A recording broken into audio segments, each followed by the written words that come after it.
be telling your people that Okay, I'm going to live. certainly be telling my people. Okay. So whether you want to go in and tell people about it, you could do that, I Okay. suppose. Yeah. Now we Now, go. just put a little note saying that you're on live, because otherwise I don't think they'll know, will they?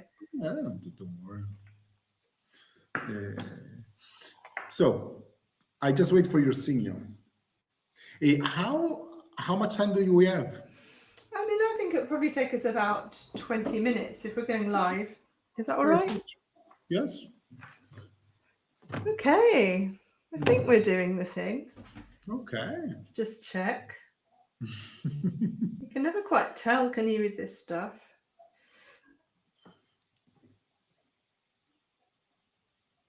Whether I'll be able to see myself doing it. Normally it tells me, Mhm. but It's live. It's yeah, only 1 minute that is live. let's do it. It's So actually it's giving more information to me than to you, the program. yeah, and it's saying I'm host, but I don't know. We're really, honestly, right. Well, we are live. You know that we're live. Yes. So we know that we're live. So we're happy with that. Now, I'm going to Yes. try and pronounce your name. I'm going with Giorgio Scalici. Yeah, it's quite good. It's Try Giorgio again. Scalici. No, it's good. It was Giorgio good. Scalici. Okay. Yes. Well, we've literally just met. Hello, everybody. If you've joined us, that's brilliant. And we are, well, banging the drum for Lifting the Lid Festival. I've even got my T-shirt on. So Lifting the Lid Festival, International Festival of Death and Dying, and we are introducing everybody to our guest speakers, our presenters this year. And we have the lovely Giorgio, who got in touch with me very kindly and is letting me do a bit of recording and brain picking about what he's getting up to. I know that he works with something called Nemo, and I know it's nothing to do with the cartoon about the fish. That's all I know. I haven't really had a chance to read about your stuff yet because I've had lots going on. So why don't you tell me and everybody else who you work for, who you are, and maybe even like how you got into it? Okay. Hi, everybody. I'm Giorgio. Yes, I am anthropologist of religion. I study funeral science 2011 now. 14 years, times fly. I live with the indigenous community in Indonesia for 1 year, and I used to work with them, and I studied their funerals and their ritual and how they use the music and emotion in all the situation. And it actually everything really started when I went to the UK in England to do my PhD. I did my PhD in Durham with Douglas Davis, and I was already working with this community, so it was something there. But I was also focusing on shamanism and music. That was my main interest. But then started to work with Douglas. Like, okay, I could study that and funeral for life. That too is interesting. That it's cool. So I continued with that, and then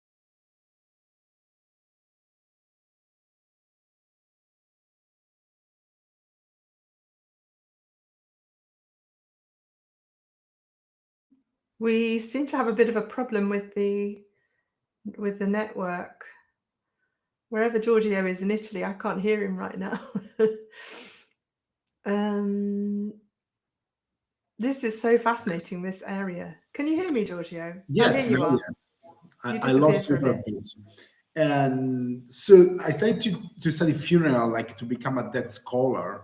And in England, it was amazing because you have many death studies center in Durham, York, Bath, and I become part of the ASDS association. So I was really into death studies in this way. Then by I don't know, a joke of the destiny due to COVID, I lost my job to come back to Italy. And to Italy, the death study situation is very, very different than from the UK. Very different. We are way behind. There are people focusing on this topic, but there are not many. They're isolated. And there is no real formal training, more or less. Um so when I came back, and almost nobody is specialized in this. You have people like working on, I don't know, fishes, and then they just write an article on death of a fish, something like this. They just write an article here and there. While my aim was like to just do that forever. So I changed a little bit my focus. Now I'm working on minorities, funerals, and religious freedom, of lack of religious freedom in Italy, about that. In brief, religious minority in Italy are not allowed to have traditional funerals because our laws are like they're outdated, they're Catholic centric, and we are right-wing country nowadays anyway. So what do they do if they can't do that? They send the corpse back home, Oh, right. or Home? or they go back home when they're still alive. Like Chinese people, usually they go back to China when they're still alive. No The way. first Chinese funeral in Italy was in 2014. That is like yesterday.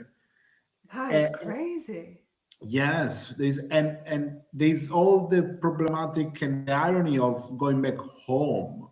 Like why Italy is not their home after like 40 years, 50 I mean, years. that's kind of the worst bit about it, isn't it? That line, going home. What on earth does that mean? Like going in, and now that we are going to see what's going to happen with the new generation, they don't feel any connection with the country of their parents.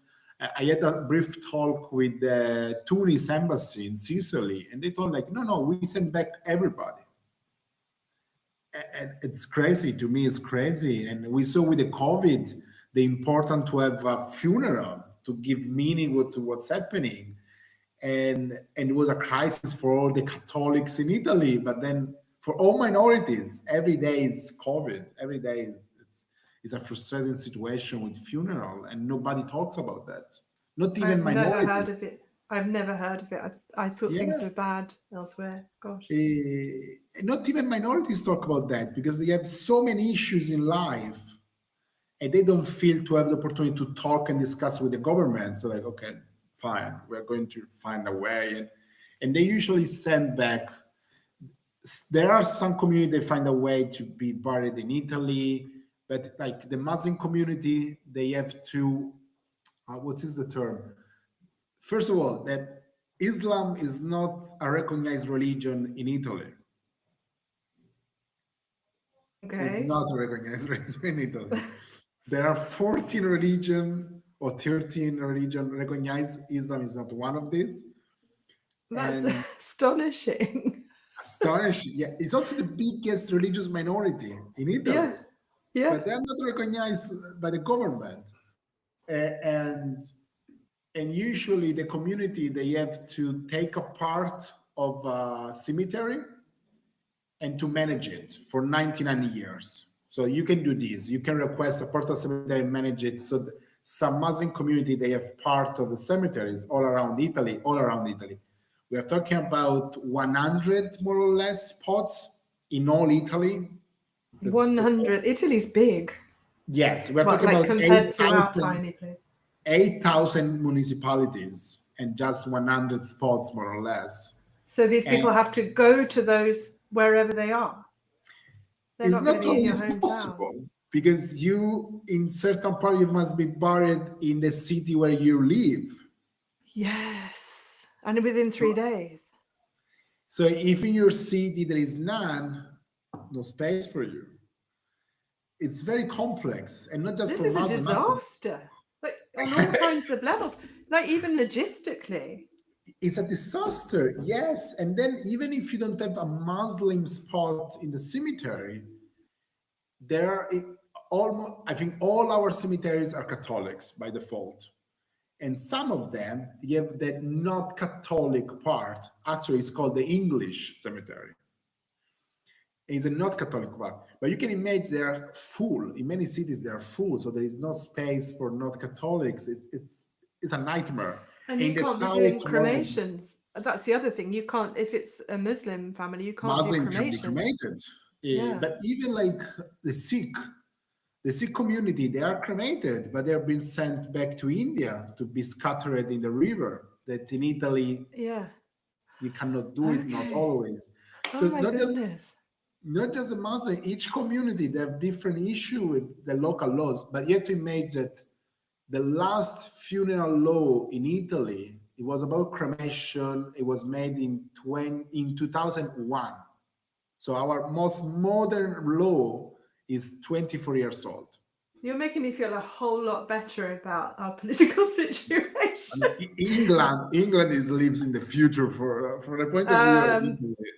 We're like pedaling backwards a little bit, arguably, but hopefully we won't join you in where you are right now. That is shocking. So the organization that you work for, I'm assuming that's what this is about, that you work for. It's part of this. So I came back to Italy. I found the situation with that studies not as alive as in the UK. So I was like, okay, fine. I'm going to do it by myself.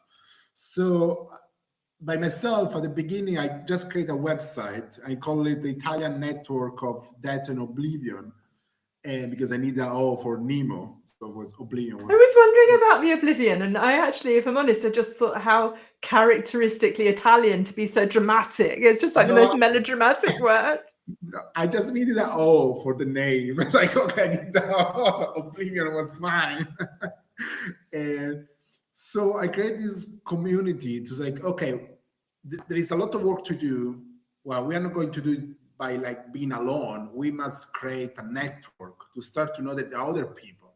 And what's happened was this was very stupid, because I just create a website, a call for pay for a conference, and I tell people like, look, this is a network, send me your information. I'm going to create a map with where we are, what we do, with the faces. So if you're looking for a professional, you know where to go, not just for a professional, for anything connected with that. And people start to reply. And some of the first comment I got was like, I didn't expect we were so many. Because actually in Italy, there are a lot of people doing things related to that, but they were not connected. It was so simple. So, and then this network got momentum. And now we are officially a recognized legal association. We have a directory board. We have a lot of members. Now we organize our third conference. And the number of people is growing and growing. And there's always these things about, I didn't know about that. I didn't know. Like, I wanted somebody to talk with about that, but I didn't have anyone. So like, now you have Nemo. With Nemo, you can find other people near you, possibly. Yes, it was this kind of things like, don't feel lonely, because in England is less, but often when you study that as academic, nobody wants to talk with me about funerals in the university. That's interesting. And I think that's what's so beautiful about Lifting the Lid. I even feel like that might be why I'm so passionate about it, because it's a lonely industry and you can't open conversations with random strangers. So having people that understand your world is really nice. And there's so much power in that solidarity. How long did it take you, and how many people do you have now? How long before you became accredited, and how many people do you have? I founded this in November 2023. We become officially an association in April 25, so pretty recent. In the meantime, we organize monthly events for free. We organize conference. We start a book series. We start events on Present, at Cafe. We have like 180 members at the moment. This is pioneering, and it's quick as well. This is amazing. What surprised me, we are growing way faster than I was expecting, honestly. So it's a constant trying to balance. Now we have a directory board of 9 people, and like, we're 9 people, 2 men, 7 women. Average, except me, another person quite young. And from different, I am anthropologist, we have a psychologist, educator, people working on tech, just curious about the topic, people like doing a PhD, different kind of people, because the idea is to be open, not just to be academic, but to be for the community. We don't care your background. If you're interested in it, you want to talk about, you want to have to share something, this is the right place. Yes, and it's growing way faster than we're expecting. Like, that can be quite difficult because you've got to catch up with all your admin and all the logistics. But it's interesting that there's so many young people, isn't it? I mean, they're in a different world and they have a whole different attitude technologically and in terms of their attitude to life. And I actually would argue that that generation is much more emotionally literate. They're much more likely to talk about this stuff. I think they're much more likely to engage, in fact, in rituals. I think that next generation will bring back funeral rituals and services. That's just a hunch. I hope so. I hope so. I don't know if in Italy is the same because I'm a huge fan of ritual as anthropologist. Like, but like what I see in Italy is that like Italy in cremation is not big in Italy, especially in the south. In the south is very rare. But what I see often people choose cremation because it's quick and simple, like to eliminate the ritual. That is very worrying me because Italy has a strong tradition of taboo about that. But what I'm seeing, and you got in that, young people want to talk about that. When I tell to my student, look, I, I say funeral, they are super curious about it. They have many questions because they want to talk about that, but nobody gives them the opportunity to do it. I have exactly the same experience. I've had lots of conversations with Gen Z. Mum and dad won't talk about it. Granddad won't talk about it. And they've gone through COVID. They've been young. It's been a formative experience for them. Death was everywhere. Suddenly it was really public. And it was interesting when I read your bio that you were saying that actually you put people do talk about death. And actually a lot of people in the UK will say, oh, we don't talk about death in our country. But there is a whole generation that is talking about death in our country. And I think that needs to be acknowledged. I'm amazed that you got going so quickly. What I'm interested to know is the people that joined you, are any of them from a religious minority? Not yet, not yet. Again, there is a things of like when I work with them, there is a sensation of like we have so many issues before that. Like we have a list of issues like more. The problem with that everybody think about that when it's too late. Everybody like, oh yes, I will think later. I want to be cremated, but I will never write it down. It's always too late. And when it's happened, you discover you have so many issues. And what we're trying to do is like, no, we start to talk about now, so we get ready for when it's the moment. I had so many assumptions about Italy, Giorgio. I would have thought that in Italy, talking about death would be very easy because I think of your culture. I think, in the big Catholic displays of death, like the cult of death. I'm really astonished that that's the case. It's depending the situation. Like in the south, it's harder. The south is more superstitious. I'm from the south, so it's way harder. Like the big center in Italy working on that are like in the north of Italy, especially Turin has a long tradition. There is the first cremation society in Turin. In Padua, in the north near Venice, there is a university doing some degree that studies some kind of. It's hard to translate that in English. It's a very specific thing. It's more professional degree. And so in the north, there is something going on. There is a festival. There is something going on in the north. But in the south, the situation is tragic. But then traditionally in the south, you have more relationship with that. Like the 2nd of November is the Day of the Dead in Sicily. So you go to the cemetery. The dead bring gift to the children. So my son got gift from my dead mother and his uncle that is dead. The dead people bring candies and sweet and biscuits, all this kind of stuff. So we feel that, but in very specific space and time. Not outside the day, you don't talk about the dead. But in the That's day, very you can. interesting. Very interesting. So you have the specific moment where you can do it. Otherwise, it's very hard. I had someone say that to me about Halloween. It's suddenly taken off in the UK. And again, like we're 10 years behind the States always. So I hope in 10 years' time we're not going down the Donald Trump route. But apparently Halloween is really taking off. Yeah, I don't want to think about it. The Halloween thing is taking off, especially in London. And it was never a real tradition here. And I heard a funeral director, well, they did a post on Instagram saying, we don't do Halloween because we know that grief is an annual, like an all year round situation, and we don't want to confine it to one day of the year where we make it really trivial. I, on the other hand, think it's quite at least it's something. But it's interesting that the Day of the Dead thing that you're doing in Sicily is just a contained moment in time and not a general conversation. It's traditional. It's in some way nothing from Sicily. It's traditional in Sicily. Both Mexico and Sicily had Spanish domination, so possibly there are many connections, even with the culture, this kind of stuff. Our idea is that children and dead people are kind of seed underground, so they are connected because the children are not yet part of the community, and the dead people are not anymore part of the community, so they are connected in this way. And for this connection of the dead people bringing gift to the children. Halloween is spreading in Italy. It's already quite common in Italy with dressing all this kind of stuff. And there is some cultural clash between people saying, no, we should protect the Sicilian Day of the Dead. But there are two different things.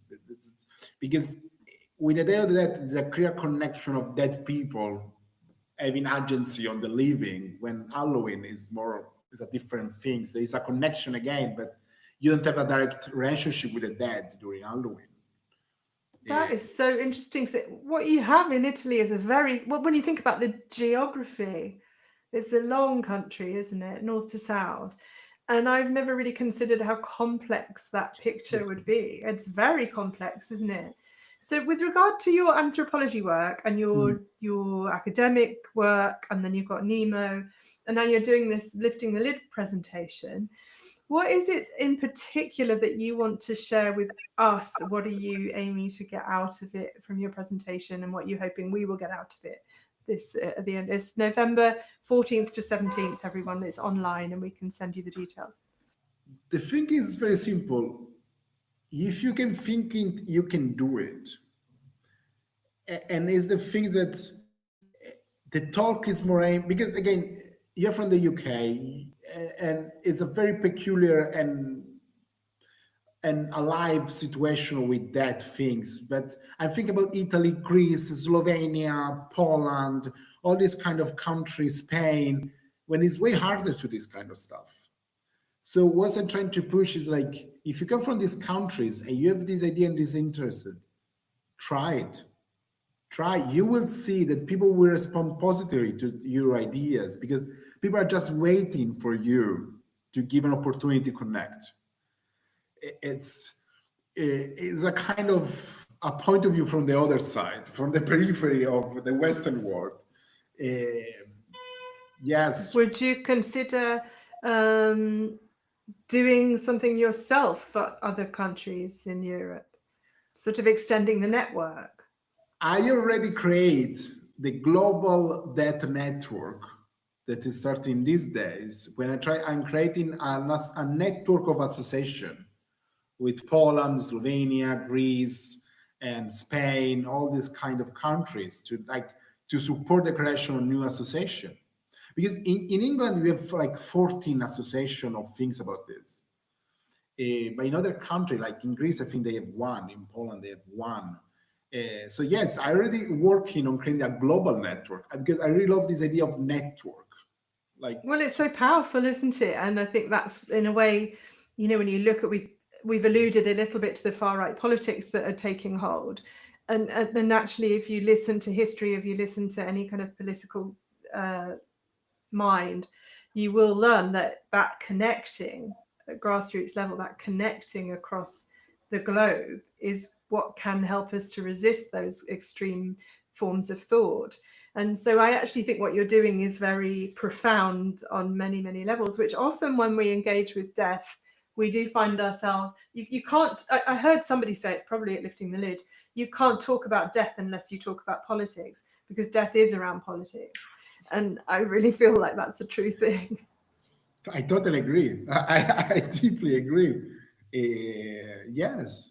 And coming from Italy, there is all a discussion about also colonization, because Italy is a very strange situation, because we are Western, but not as Western as London or New York. Like Sicily is not 100%. Like I'm culturally closer to Africa than to Germany or to Mexico.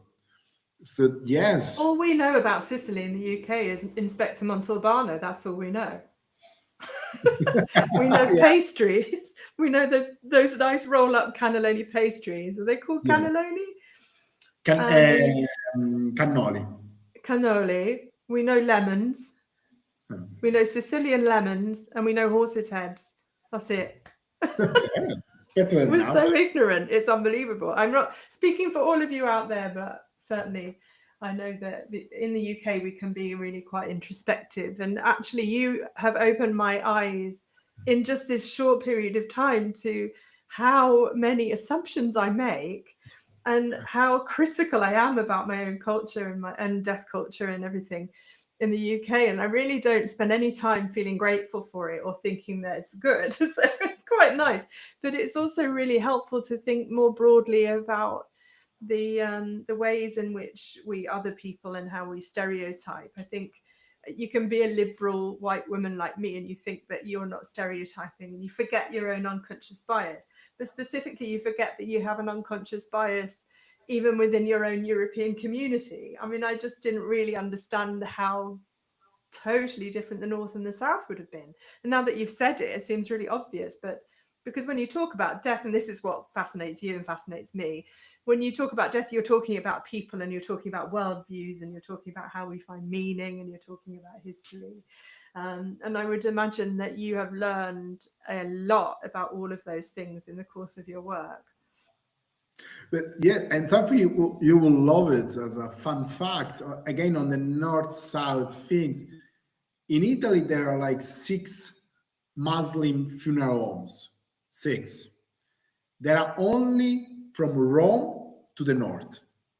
In the south of Italy, there is not one funeral homes for Muslim. You'd have thought it would be the other way around, no? Because the south is poorer, so all migrants, they want actually to go to the north of Italy that is richer.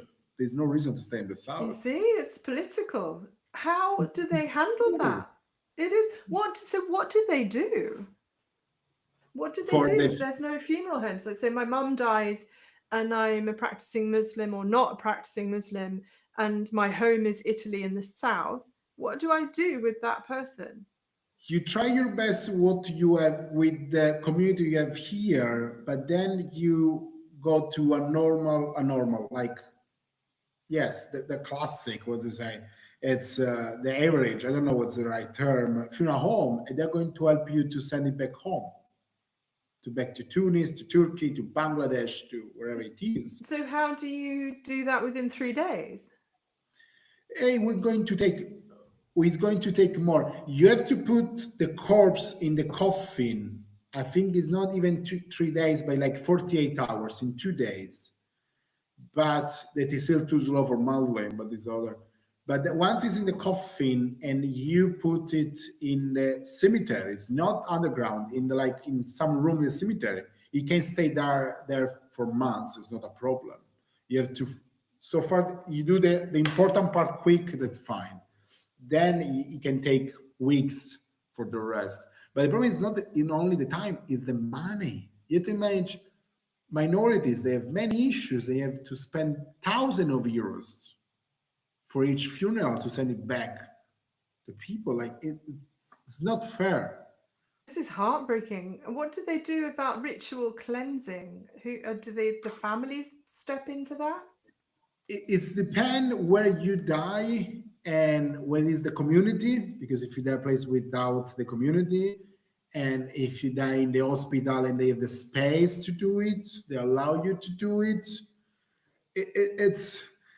There's a huge problem with services and training. Many works they don't know anything. Maybe with Islam, but Sikhism in Italy, nobody knows Sikhism, honestly. And then there is no space. Like in Sicily, there is no space to do not Catholic funerals. If you don't want to do it in the church, it's very hard to find a place. Oh my God, you haven't even got civil like spaces? You haven't got No, any communal spaces? you have to make the Ghanese community in Palermo that they are Christian. I don't remember which denomination, but they're Christian.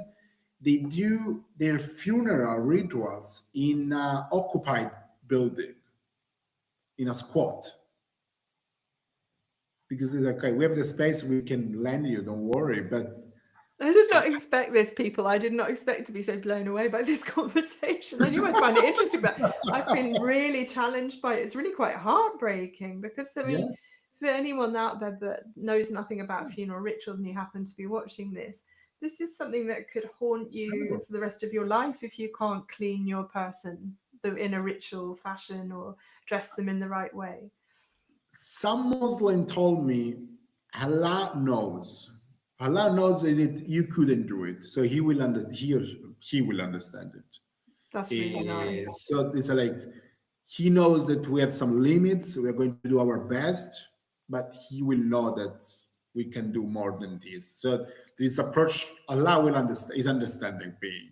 So That's really it's still comforting. stressful. That beyond all the emotional trauma and issues, you have all this problematic organization that is stressful. I'm trying to get some European fundings to do this research, but waiting for a response. It sounds essential. I mean, that's really a catastrophic situation that you've. Yes. And I mean, did you know that when you set out on your studies? I guess not. No, no, because there was no study on that. There's some study on migrants and cemeteries in Italy, but no, I wasn't expecting. And there are many studies on religious freedom, but religious freedom and funerals is not a very common topic. It's more about weddings or hijab or all this kind of stuff. Funeral and religious freedom are not a very common couple, but actually is a big issue. It's a big issue, not only in Italy. Well, everyone's going to die. Not everyone's going to get married. So, what are you doing next? What's your plan for Nemo? What are you hoping to achieve? Obviously, the European funding would help. If you got the funding, what would you do with it? We got the funding. Wow. First of all, I'm going to establish a Death Studies Center in my university in Palermo. Because I met some scholars here that are interested in this, but they didn't have anybody to talk with about it. And then the plan with the funding is to produce good practice guidelines for the funeral homes and for the municipalities, and to also to request a change of law. That is many years they are requesting it, but it's funeral homes and cremation society, they don't move so much votes, so nobody listen to them. But I hope with this project and the money to kind of create a momentum, inertia, like a social movement on the political importance on death and funeral. So this is things, and of course the association is going to help with the dissemination. What we are getting with the association is to move from outside the university. We are reaching any kind of people, and this usually works and is spreading, because today there are 2 people, then 4 people, 10 people, 40 people, and it's spreading. So Nemo is going to keep this work of spreading the news and to give space to people. We are trying to find new ways to give space. I understood this is the key. So, Giorgio, are you doing this in your spare time? Do you have paid work separately? No. It is a no-profit organization. We all do it in our spare time. Oh my God, this is a lot of work. Yes, we don't know. We will see if in the future we can manage to transform it in an enterprise. But at the moment, it's all it's free work.